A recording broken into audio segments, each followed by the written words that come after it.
하나님의 옛날 이야기, 그 26번째 이야기를 시작합니다. 정탐꾼 사건 이후 이스라엘 백성은 다시 광야에서 40년이라는 시간을 보내게 되었어요.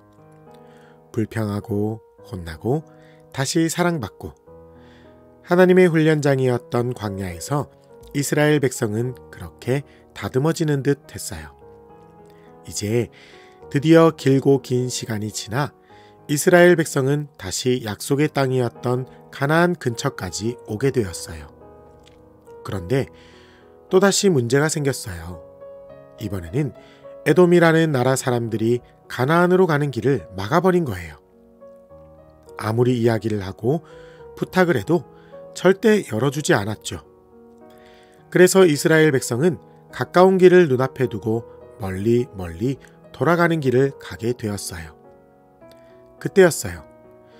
40년이라는 시간 동안 훈련받아 다듬어진 것 같았던 사람들의 입에서 다시 불평이 나오기 시작했어요.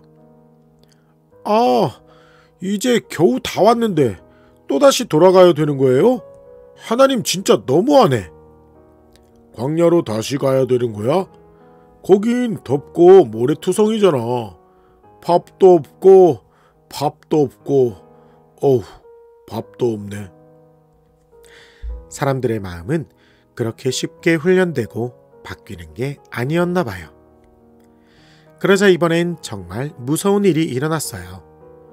갑자기 무시무시한 뱀들이 몰려오더니 사람들을 물기 시작한 거예요. 아, 따가워!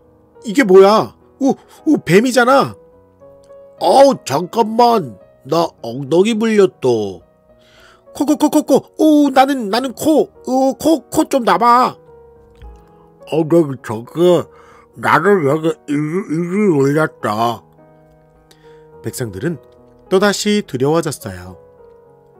하나님, 우리가 잘못했어요. 제발 뱀들을 없애주세요. 이 독들도 좀 치료해 주시고요. 모세는 백성들을 위해 하나님께 간절히 기도했어요.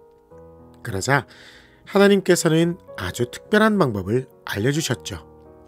모세야, 너는 노스로 뱀을 만들어 높은 장대에 달아두거라. 뱀에 물린 사람이 그것을 바라보면 살게 될 것이다. 모세는 하나님의 말씀대로 놋뱀을 만들어 장대 높이 달았어요. 그리고 백성에게 이야기했죠.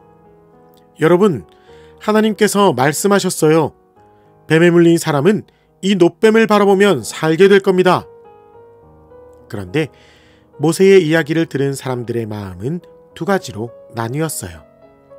어떤 사람은 말도 안 돼. 놋뱀을 바라보면 독이 없어진다고? 그런 엉터리 같은 소리를. 그리고 어떤 사람은 그래, 수많은 기적을 보여주셨던 하나님의 말씀이니 이번에도 반드시 낫게 될 거야. 여러분은 어떻게 되었을 것 같나요? 그래요. 하나님의 말씀대로 장대 위 놋뱀을 바라본 사람들은 모두 살아나게 되었어요.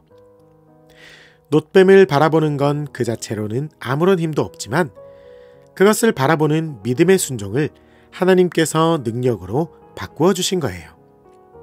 사실 놋뱀을 바라보는 건 그냥 보기만 하면 되는 아주 쉬운 일이었어요. 힘든 일도 아니었고 똑똑한 사람만 할 수 있는 것도 아니었어요. 영웅 같은 멋진 일도 아니었죠. 그냥 하나님의 약속을 믿고 고개를 들어 바라보기만 한 거예요. 그런데 이게 바로 믿음의 순종이었어요. 우리도 마찬가지죠. 하나님께서 우리에게 원하시는 건 영웅 같은 모험이나 대단한 업적이 아니에요. 그저 오늘 하루를 믿음의 순종으로 살아가는 거죠. 그리고 그 작은 믿음의 순종은 하나님을 통해 믿음의 능력으로 바뀌게 될 거예요. 오늘 밤 우리 모두 믿음의 순종이 믿음의 능력으로 바뀌어지길 기도할게요. 그럼 내일 다시 만날까요? 잘 자요. 안녕.